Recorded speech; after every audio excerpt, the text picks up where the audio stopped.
I want to welcome you to another episode of Mindset Growth Podcast.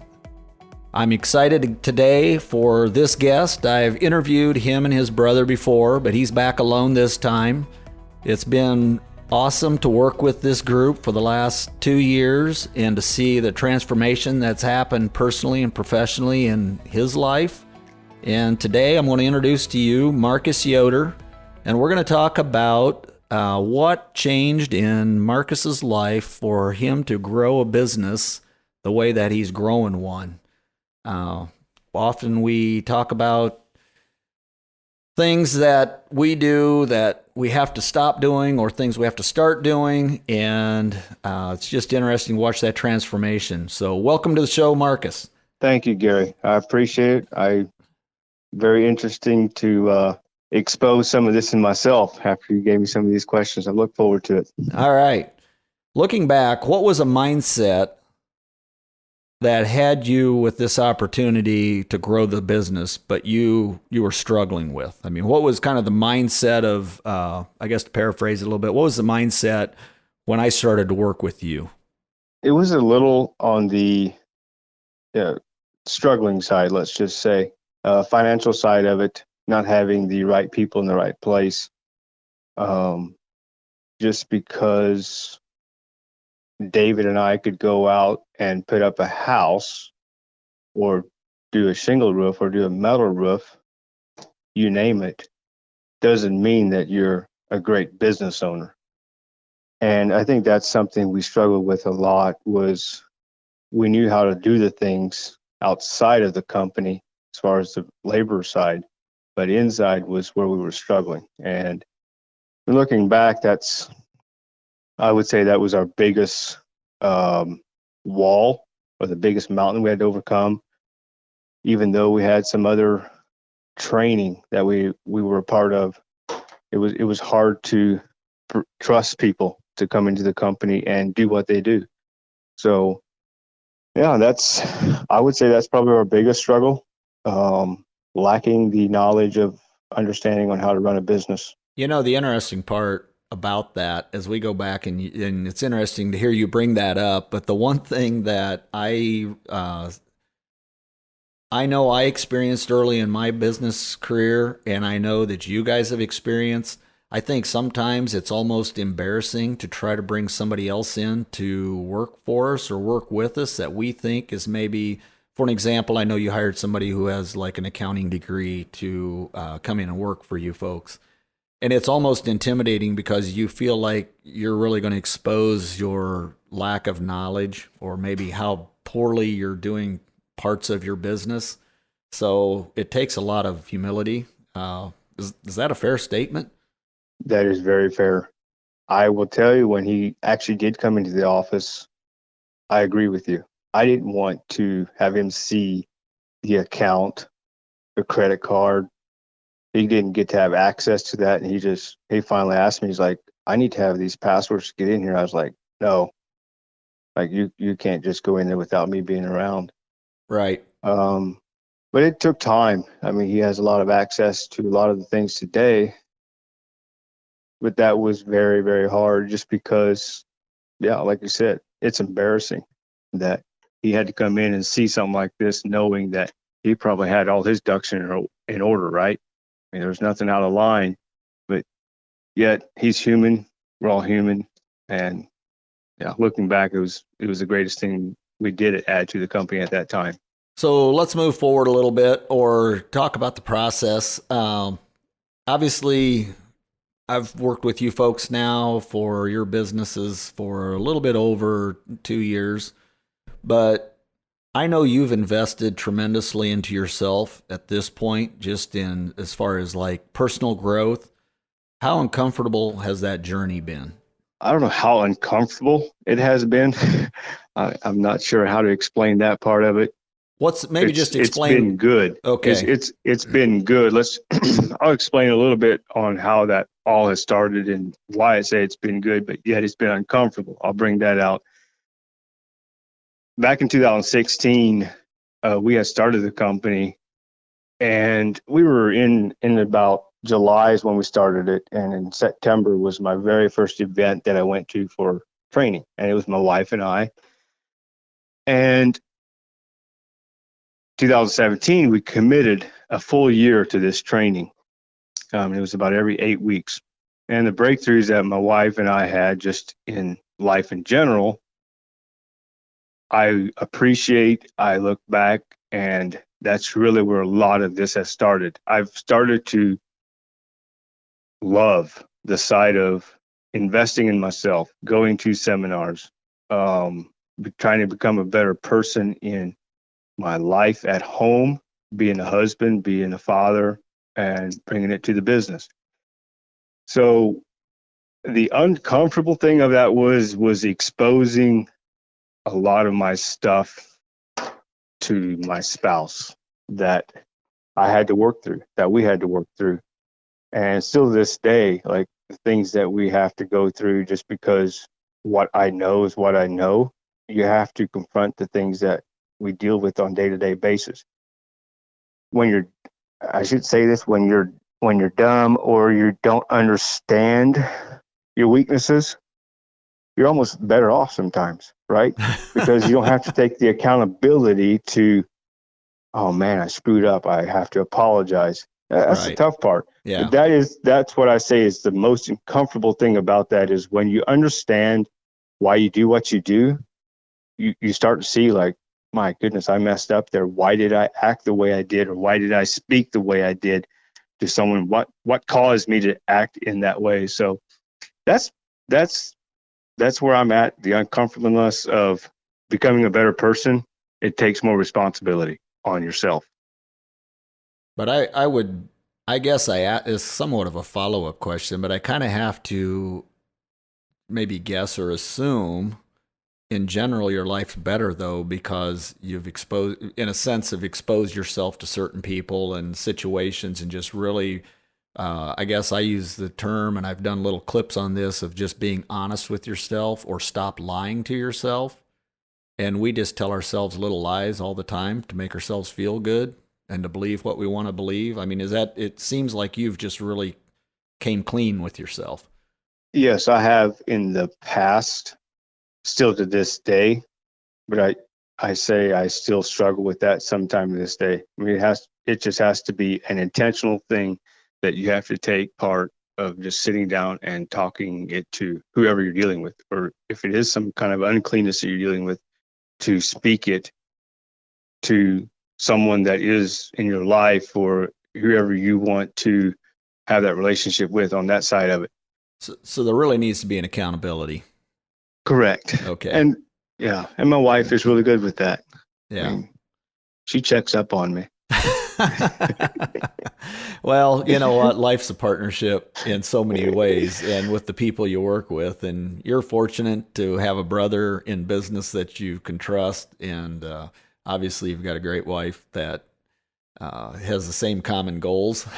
I'm sure it goes both ways if we were to ask her. So for sure. And on that question, I do have David, which is my brother, and he's been to these same trainings multiple times. And I feel like that makes a big difference in the decisions that we make, our goals that we have in business, where we want to go, what we want to do, and how we do things around here has a lot to do with. He invested in the same training that we did, so we see a lot of eye to eye on that side. Now, on everything in life, no, we don't. And that's okay. I mean, well, it is what it is. Yeah. But we work through that. It's the thing I remember is early on when I came in and I started to interview each of you, you were doing multiple things in business. You guys were kind of doing separate things, but under the same name. And you separated actually for a period of time with certain businesses, but we're kind of bringing things together, trying to gain perspective and focus. And the one thing I'll never forget that you said when I was trying to ask questions to find out if the path forward that was best was that the two of you have a business together or you do two different things. And without any question, you said you can trust him and that his business goals are the same as yours. Do you remember that? I do. And you still feel that way, I'm sure, because it seems to be working. Yeah, I do. Even though there's times that, he liked to go this direction, I like to go this direction. At the end of the day, we still end up working together. Yeah, I honestly look back in a couple of years ago, 2 years ago, even a year and a half ago, the transformation that he's made. And it's harder for me to see some of my transformations like it is other people. Right. But just the responsibility that he has taken in the company, from when we first got back together, it felt like it was a lot on my shoulders. Right. Today, it almost feels like it's the opposite, to tell you the truth, because a lot of the production managing that he does lands on his shoulders. Right. And I take care of a lot more of the business side, which it works out. I love that. He loves, yeah, I shouldn't say he loves what he does, but he does it because that's what he needs to do right now until we get that position filled. And he's good. Yeah, I'm super proud of him, man. He does very well with it. How intentional, and we maybe kind of covered this, but maybe we can expound on a little bit. How intentional did you need to be about making changes mentally, emotionally? Uh, I mean, I know you talked about accountability partner and that, but how intentional do you need to be about that? I mean, I think that takes a day-to-day process for myself, and I have to talk to myself, like you had mentioned earlier. We tell ourselves lies. I tell myself to be mentally prepared on when I walk into somewhere. What I know is what I know. It seems to me that I have to speak to myself at times, speak life into myself, because not everyone will do that you're around every day. Right. And I think that's where I become intentional with myself, and just reading more books, listening to people. I shouldn't say listening to people, but listening to something that can help me to be mentally or emotionally strong in my day-to-day basis. I think actually, back on your last question, no, it was on this one. I like to share just a little story. About 2.5 years ago, almost 3 years ago, I was out on the job with one of the employees, and I've worked with him in past years with another company as an employee. He was an employee. Okay. And we got to know each other very well, and then we ended up starting our company in 2016. And in 2017, he was hired on as a full-time employee and ended up becoming one of our better leaders. But the first stages of our business, we were out on the job a lot, so I was out on the job with him. And one day it was just me and him, and he looks at me and he goes, "Man, you're just not the same guy that you used to be when I worked with you on the other company that we were a part of." I said, "Really?" "Yeah, even Dad said that Marcus is not the same person." And he meant this all in a good way, and I actually have down as like I took a little bit of credit, and I wanted to celebrate. And to me, that is what I don't know that I crave for that recognition, but it is to become that better person, to be different than I was 2 years ago. And what is that? To influence people around me in a positive way. So that's another, back on the intentional side of it, I feel like that is why I try to be intentional with becoming better as a person day to day and be mentally strong. That could really turn into a whole podcast right there. But it's fun it's fun to recognize that and to have markers that we can kind of see throughout the stage of our life, that there are things that there's progress made. A lot of that just comes with setting goals, which you obviously have done, and then hitting those goals. So now that you're at this point, I know you're not satisfied, and more, I even look back like 2 years ago from where you started, and I use this. I probably repeat it back to you guys too much. It's probably one of the funniest things to me still in my coaching career, because I always do these interview questions, try to figure out a baseline and figure out what is most important so we can start at that point as we get into the goal setting and the process of of what we're working on. And it really is what triggered this whole podcast right here. But David, your brother, as finally just looks at me as I ask, "What is your number one thing?" And it was just simply, "We want a paycheck every week." And now I sit down with you and I see the frustration of the things you're dealing with, and it's like it almost upsets you. And I'm sitting here just kind of like inside going, I don't even get why this upsets you. You've traveled such a distance on this road. You're getting a paycheck every week. But, I guess what makes all that transition and what keeps you so hungry? Yeah, that's my question. Why didn't we just stop there after we collected paychecks? Why didn't we just stay right there, right? Good night. Oh, that's a very valid question. For myself, I am satisfied with the small success. I mean, I don't know if it's small or big success, but we did have success. After you did come on board and started spending a lot more time with us, I feel like we went to the next level, and here we are sitting at another level that I feel like we have to figure out 2 years ago what we figured out, but it's a different problem. Right. And overcoming that. So I don't like the word not satisfied, but I think that's why I'm not satisfied as a business owner. Is I'm not necessarily hungry for money. I like money, but that's not really, at the end of the day, that brings me extremely the joy. But just having something that is running successful with other people, that is making a difference in their life, and we can help them or be a part of that and reach my full potential. I feel like God has given me bigger things for me in my life, and I don't know where that's going to lead to, but someday I will know.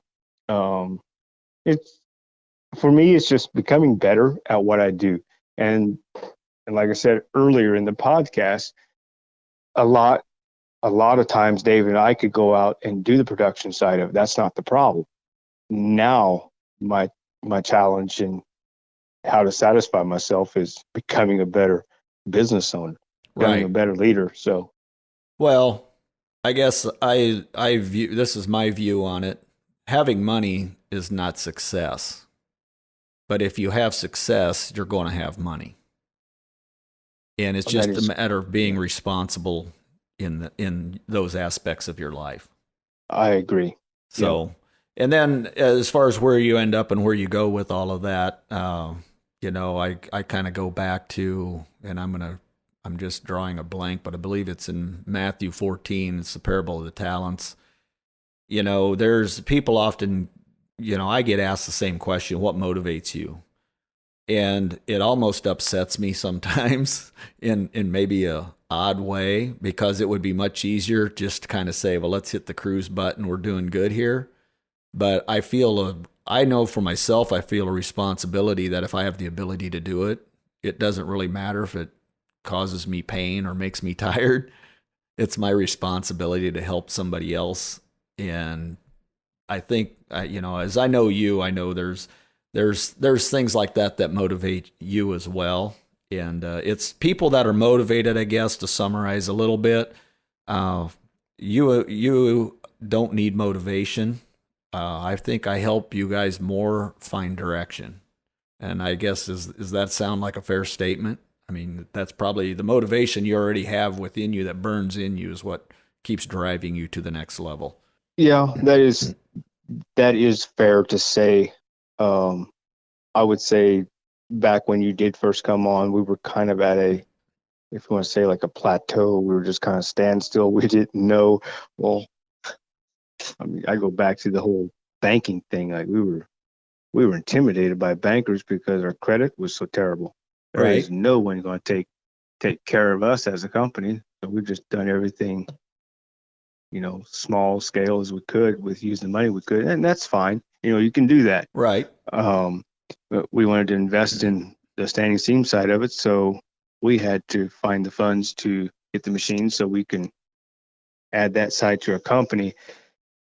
And just going through that whole process, it does build some confidence in what you're doing and what you can do in business. You don't be scared to take that next step. It's out there. You just have to hunt it. And that is where I do have the drive to go do that. I just didn't know that it was there. Right.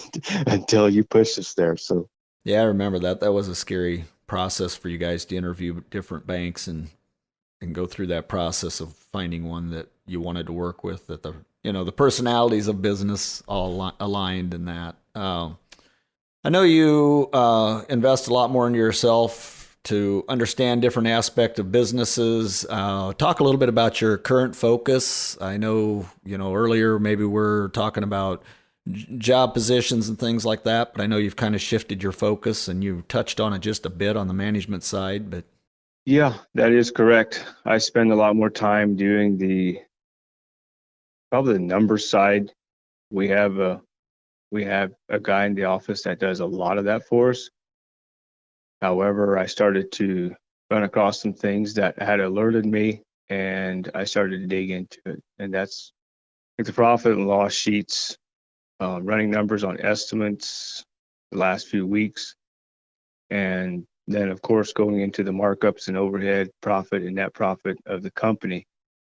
And what started that was first of this year we hired a sales guy, which was great. I mean, we needed a guy just to take some stress off of David, of not really stress, but something that he could delegate and do what he does today. And the sales guy does very well. That's going through some of the estimates. We go through our estimates every month. At the end of the month, we do a profit and loss on every job. And I know what those numbers run. However, our overhead and just some of that stuff wasn't lining up. So I actually met up with another guy and he gave me a book or two and I read some of his information and it really sparked interest in me. And I actually like it. I didn't think I would love this kind of stuff, but it's really, I really enjoy digging into it and looking into the business on what we could eliminate, what we could add that would create, less overhead, more profit, more net profit. I love the challenge of that. So, right. And I think that's important. I think it's important that any business owner knows that stuff. Me not knowing it even last year actually kind of scares me. Right. Well, I mean, the more information expose that. right. Well, the more information you're just going to be more tactical making decisions moving forward. And 2 years ago, I guess, which kind of is what triggered me even to have you on this podcast. You were in a position that you needed cash flow, and we've generated that, but that created this whole other aspect now where you've got larger volumes to manage, and you want to understand that as I see it, and that's what's kind of driven that. And just adding another person, just like a sales guy that can take a lot of those jobs and go out and spend a day just estimating. It takes a lot off of a guy's shoulder when he doesn't have to do that, and he can be in doing something that's going to be helping to better the business down the road. I know you've hired some really smart people, and I guess this question here, I know you also realize nobody understands or cares more about your business than you do. Is that kind of where the motivation came to educate yourself a little bit more on the financial side and how to structure all that, how to calculate your, set up your overhead costs and how to manage all that? Is it because you felt like you had to take some ownership in that and understand it better, or what was kind of that drove you that way? That's very interesting. The guy we do have is very smart. We talked about it before, and that's not everything. I don't know how to explain that. I mean, he's got master's degrees. He's got all kinds of degrees in the college, and he understands how to run the books. He's very good with that. What I found out is my expectations on some of this stuff is not the same as his. Does that mean that he's a terrible person? No. That's my responsibility. I need to set the standards, the stage, or myself and my brother, David, on how we want to run the company as far as the financial side, the estimating side. And we've sat down. He's came up with a lot of our estimating software. Right. He's done really good with that. However, I didn't know that the numbers that were in there were run the way they were. Were we losing a lot of money? That's not why I'm here to talk about. Yeah. No, yes. But at the end of the day, it wasn't where I was expecting it to be. Okay. And when I seen that, so this was actually a residential estimate, which I Right. don't do a lot of them. So when I pulled up this estimate, I looked at the numbers, I looked at the profits and the cost of jobs, and I did my figures. I'm like, what the world? What's going on? So that's where the whole thing started. And I don't down this guy for not telling me this. I'm assuming he was just thinking I knew this all this time. Right. Right. Right. And I should have. So this is my fault, not anyone else's. And Right. it was good for me to see you got to get more involved with this stuff in the backside of the business, not just depend on someone else to do it and thinking he's going to set the expectation that I was thinking we should Well, be at. I think one thing that happens, we assume subconsciously a lot of times that everybody else knows what we know. And the fact of the matter is, you had the field experience and he had the office experience. And I think that's, I mean, as I know the situation, this is just an example where, you two can together probably make this much better process, because you both have different experiences, and it's it's going to help the company overall, and it's going to make you a better person as well. Uh, I'm going to lead right into the next question with that a little bit. What are some of the struggles that were created with this growth process that were unforeseen? I think we've kind of talked about it a little bit, but if you were going to summarize that, going from 2 years ago to today, wrapping up 2021, what are some of those things? Can you talk about that? Yeah, I'll go back to definitely our profits, our markups, our overhead, and just stuff like that has increased. That didn't really take. It wasn't unforeseen. We just expected it, but we also purchased the growth of the company. We purchased a lot of stuff to run, try to be efficient. A little unforeseen stuff that we did last year. However, I would say probably my biggest takeaway on that whole thing, the unforeseen thing that took part of the growth of our company was not taking the time to train the employees and even new hires to the proper systems, and also the bigger picture of where the company wanted to be at in 5 to 10 years. I feel like that's something we really messed up on.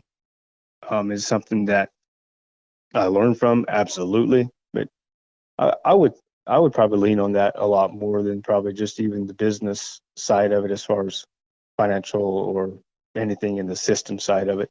The communication side, you mean? Communication side. Yeah. Yep. And And there we go back to your statement that you made a while ago, was we sometimes, too many times, assume, or I do, that people can see what I see. They right. look at the business the way I look at business. They don't. You have to lay it out like a plan, or lay it out on paper for them to see it. In the last probably 2 to 3 months, with the several different companies I work with, and it seems like I've kind of been in a stretch where I really work with a lot of startups and small companies that were on really steep growth trajectories. And I will say it's something I work on, and I'm trying to make sure that we address sooner going forward with these companies. But communication and how that information is transferred has become a huge problem, and it's not just unique to your organization. I've run into this with so many others, and I think it happens even almost more so if there's a couple of family members involved, because you've grown up with this person, you know what they're going to expect. You don't have to really spend time with your brother. You already know what his core values are. He's going to think similarly to you. If he wants to call you out, he calls you out. He's got no problem with it. He's done it already. But when you bring in outside employees that are not family and this business starts to grow, if you cannot communicate and keep the patterns of that open, that's where a lot of chaos begins to happen, and a lot of, I see employees leaving companies and doing things like that, and I think you can probably testify you've dealt with some of that. But it's just good advice for any of you out there listening, that as you grow your organization, really focus on keeping the channels of communication and how that happens, and casting the vision in front of what it is, so they feel like they're a part of it and they're not just there as a tool to help you achieve your success. Does that make sense? Absolutely. I actually like to share a little story on, I don't know if it's a little story, but it's a big deal. Do it. Yep. We tried this new thing just for this one particular job that we wanted to do on the standing seam crew. And that was, okay, we've got a job cost, we've got our labor cost. So we took our labor costs, figured it up roughly on how long it's going to take. And we said, I'll just use the number. We told the guys, you guys got $6,000 in a pot, and it's going to get it split amongst you guys.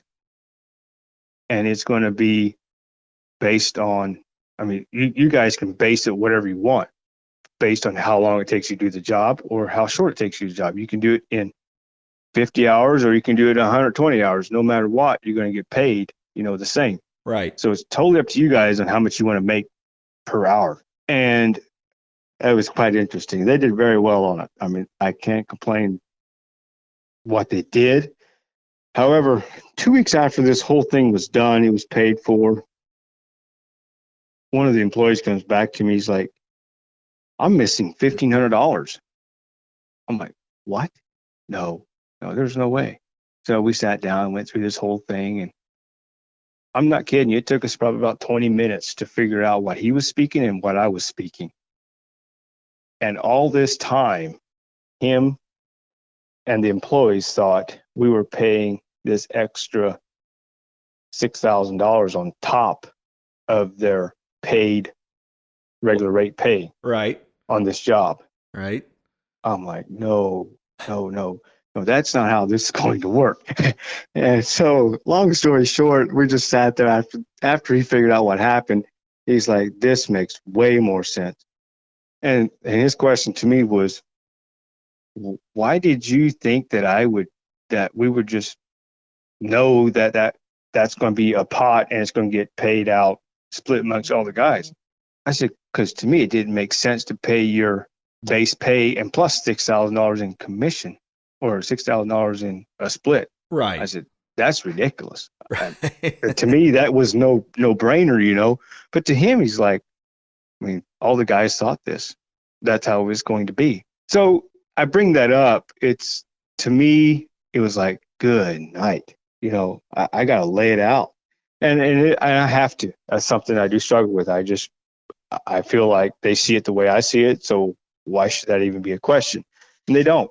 Right. And that's what I bring up. I have to be better at communicating with employees or anyone that I'm around, going into detail. Well, and a little interesting piece on even that is, it wasn't that many months before that, you had commented to me that the guys that work for you, they don't care about, bonuses and things like that. But obviously this triggered something in them. And at the end of the day, it probably does make a difference to them. So, yeah, that'd been nice to get $6,000 split between 4 guys. Yeah, plus their Plus- hourly pay, but Right, not bad. So, can you summarize a key thing that made a huge difference if you were to give advice to somebody else in order to reach the next level? Investing in yourself, hiring the right people to put them in the right spot to where they can help you grow your company so that you can succeed and help them succeed in life. And then I also have, make sure you do your own research. Don't just depend on people that you hire to do all that for you. They may have some additional value that they can bring that you didn't know about, but at the end of the day, make sure that you know what you should know to run the company. It's something I've learned just this year. So I'm grateful for that. And then I got one more, and that is learn more about people than you do your products, and you will be unusually successful. One of my lines, David's lines, we love it. Hard to understand because people don't, what do you mean? Like, you mean you don't know anything about your product? You got to know about your product. You got to learn about it. But if you learn more about your people, I think that's what's going to carry you. Absolutely. If you invest in people and help them find their success, you can have any success you want to have. So that's a awesome mindset to have. That's a instead of a top down, it's a bottom up mindset. You're putting them first, trying to help them find ways for them to find their success. I hear you talk about a lot investing in yourself. Any final thoughts on that? I mean, what are some of the things that you'd recommend to folks that are maybe just tuning in? They may be working for somebody else. They may never aspire to be a business owner. They may work in a company and be in a high stress position. What are some things that you would share with them that you'd recommend? It depends on what you want to work on. I mean, if you want to become a better person, you can read books. You can go do some training events. Me personally, I love training events. I get more out of it. I hear it, and there's people around there that you can connect with, you can build relationships with, and they can help you be successful in life. And Gary, that goes back to you and I. That's where we met. Right. So here we are.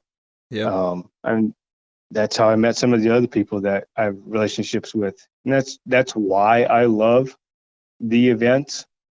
Books are good to read. And the thing that I would encourage on reading books and even events, and even for myself, investing in myself, I think is important. But more important than that is taking the action of the things that you learn and put them in place so that you can become a better person. You're not going to become a better person by just reading a book or going to an event and coming home and being the same person. That I'm speaking to myself probably more than anyone else, but I hope that means something. It hopes that you can implement what you learn. That's how we see the transition. Well, you kind of segue me right into a shameless plug here, but I will talk about accountability partners. And you had mentioned your wife earlier. You can have friends. I've had a person tell me in the past already, sometimes better than any therapist is a friend who's actually honest with you and will love you through whatever. But there's even, I coach people. My thing that I often, I put in there that I'm a business coach, but I'm also a personal coach. And I think you can probably attest to this as well. I work a lot of times with people, how they think, their mindsets, their mentalities. And I spend a lot of times, almost more time there at times than I actually do how we're going to organize and function in the business, because most of us have answers within us if we know how to tap into those. So accountability is a huge thing, goal setting and accountability to accomplish our potential. Anything you want to close on? I don't think so. I mean, get your mindset right. Get it to work in the right direction. Don't let it tell you that you can't do anything. Don't let it lie to you. That's what we talked about earlier. Yep. Just get that mind, that focus, be consistent with moving forward, and things will become better. I mean, it's just there's no way out of that if you continue to strive to move forward and become a better person. Well, folks, this is Marcus Yoder with I-57 Roofing. He has a few other businesses as well. I thank you, Marcus, for coming on, and you can hear this podcast out on iTunes, Google Podcasts, and Spotify. Go out there and like it. If you have any suggestions on future subjects or topics that you would like to hear about, please give us those suggestions and feedback. Till next time, thank you for listening to Mindset Growth.